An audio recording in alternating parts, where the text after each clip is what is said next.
Welcome to Easy Limu Learning Simplified. My name is Eric. I'll be taking you through this topic, coordinates and graphs. And for this particular lesson, we'll be covering something called general graphs. Uh, so we have a few questions on general graphs just to help us with illustrations on what this is all about and how to draw the graphs. And at the end of the lesson, we'll have some short questions in the form of assignment just to help you with practicing and to help you check on your understanding of the concept as we're going to discuss during this lesson. So a few notes to capture is that one, the graphs are applied widely in science and many other fields. So when you talk about general graphs, we mean the applications of graphs, in real life. So the graphs should therefore be drawn in a way that convey information which can be interpreted easily and with high level of accuracy. So the most uh, of important technique of drawing graphs is the choice of scale. You must be able to use an appropriate scale and or a good scale. So what are the characteristics of appropriate scale? By the way, what scale? We talk about scale, we mean the number of units per division. For example, you are drawing graphs and you're using a scale of, let's say, one unit per division. So 1, 2, 3, or 2 units per division. So they talk of 2, 4, 6, and so on and so forth. So choice of scale is very, very important.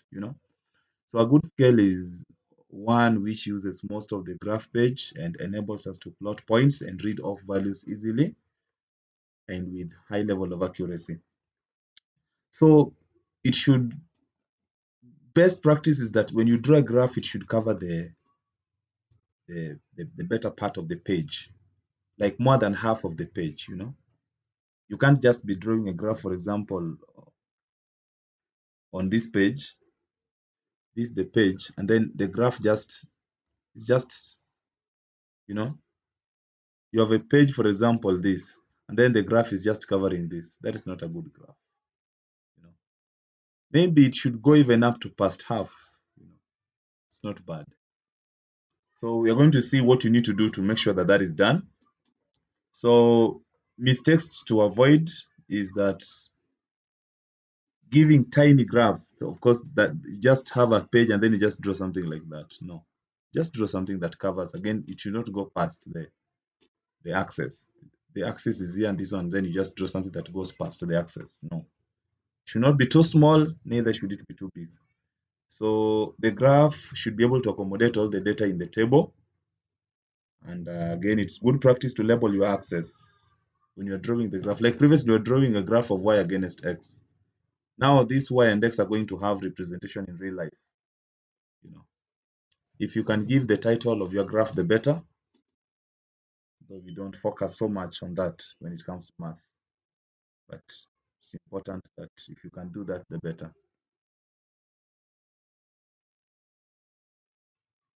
So we have a good example here.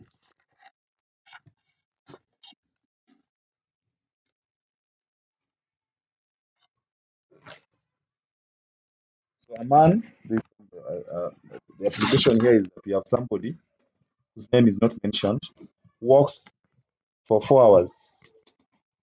That must have been a very long journey. So they walk for 4 hours at an average speed of 5 kilometers per hour.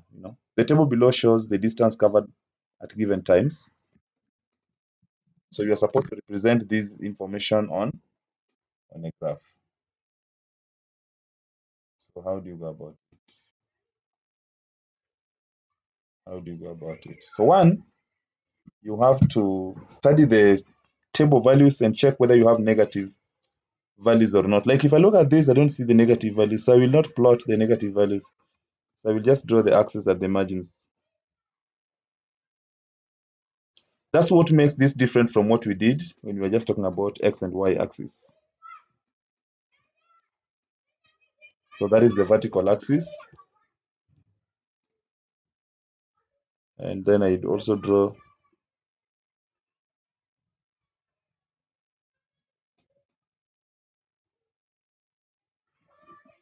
so this is the horizontal axis. So we want to plot distance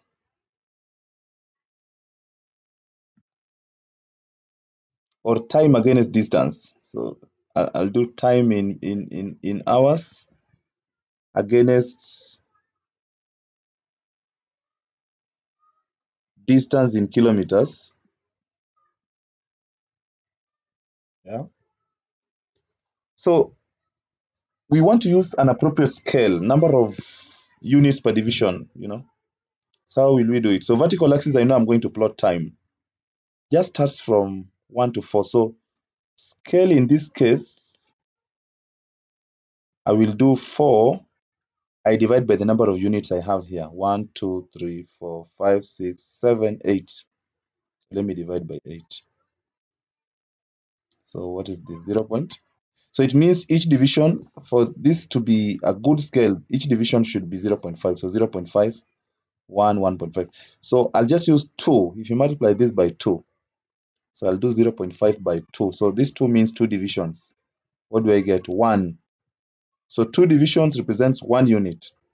So I have 1, 2, 3, you add 1 again, 4, and finally 5 up there. Okay? On the horizontal axis, I'm going to plot kilometers. So 20. So again, I'll use, this is vertical. Then I want to do horizontal here. Again, scale. It's going to be the highest number of division, which the unit, which is 20. You divide by maximum number of divisions. 1, 2, 3, 4, 5, 6, 7, 8, 9, 10. So let me stop at 10 there. So that is 2 units per division. Okay? 2 units per division. So I'll do 2, 4, 6, 8, 10, 12, 14, 16, 18, 20, 22, 24. So you can see now my data, my graph is accommodating all the values. 20 is captured on it because highest value is 20. That is captured on the horizontal axis. Highest value on time for time axis is 4. That is already accommodated. Then now I can start the process of plotting just like I did. So distance 5 and time is 1.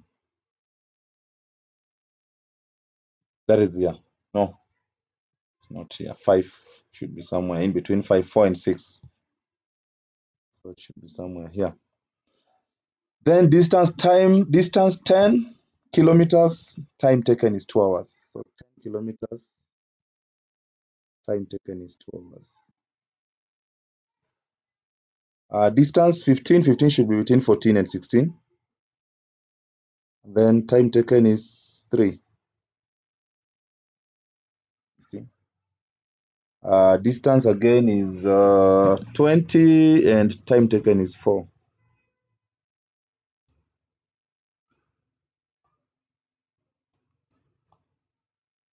See? So now it's just a matter of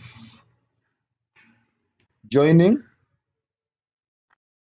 So this is a straight line. So if you realize that the points are in a straight line, you use a ruler to join them.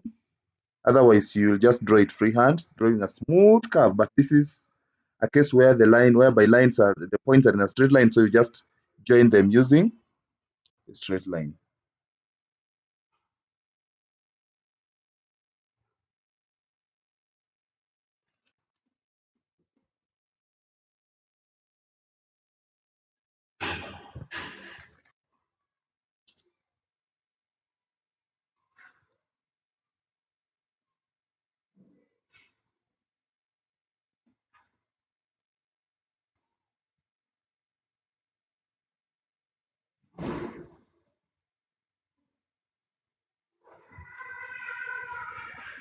Yes.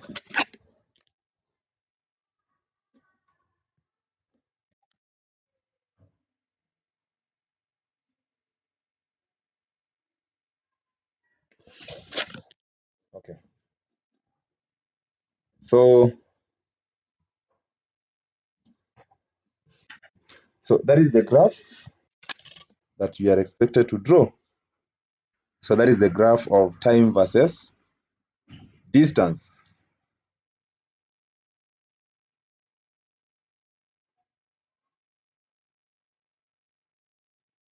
We have another one here.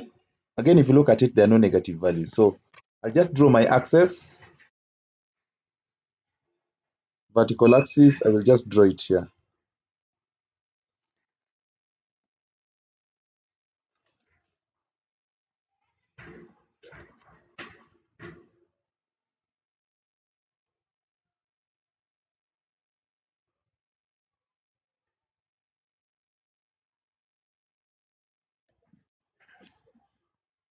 So that is the vertical axis.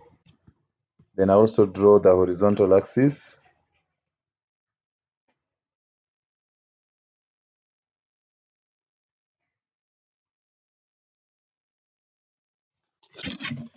That way. So motorist drives for 4 hours at an average speed of 80 kilometers per hour. Use the table below illustrated to draw the graph of the situation. So I'll draw now distance in kilometers against time. Time is in hours. So distance is in the vertical axis. You can see now the highest value for distance is 360. So vertical axis.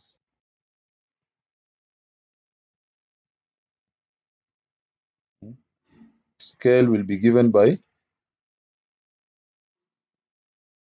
360 divided by how many divisions? Vertical axis, because I'm plotting distance here. So 1, 2, 3, 4, 5, 6, 7, 8. So let me divide by 8. Or even 9. 1, 2, 3, 4, 5, 6, 7, 8, 9. So that is going to be 40 units per division. Now 40 is not a good one. So let me try and use 50. Best practice is 1, 2, 5. Multiples and submultiples of this. That is best practice. So I'll do 50 here. 100. 150. If you add another 50, that will be 200. 250. You add another 50, that will be 300. 350. And finally 400. Now, horizontal axis.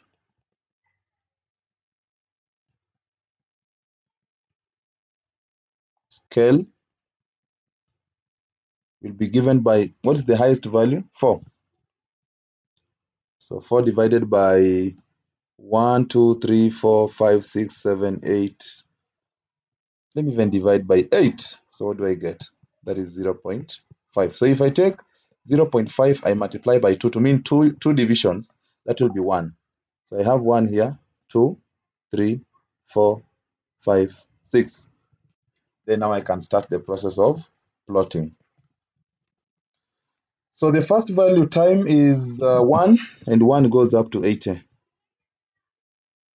So 1, 60, 70, 80 is here. Then 2, 160. So 150, 160 is here. Then 3, 240, 3, 240. So 2, 10 to 20 to 30 to 40 is here. Then 4, 360. So 4, 360. So 4, 300, 350, 360 should be somewhere there.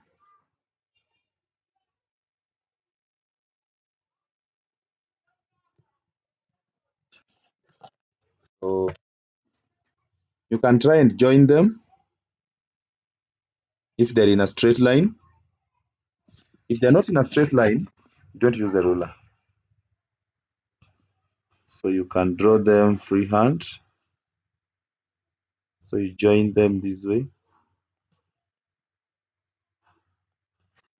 That way.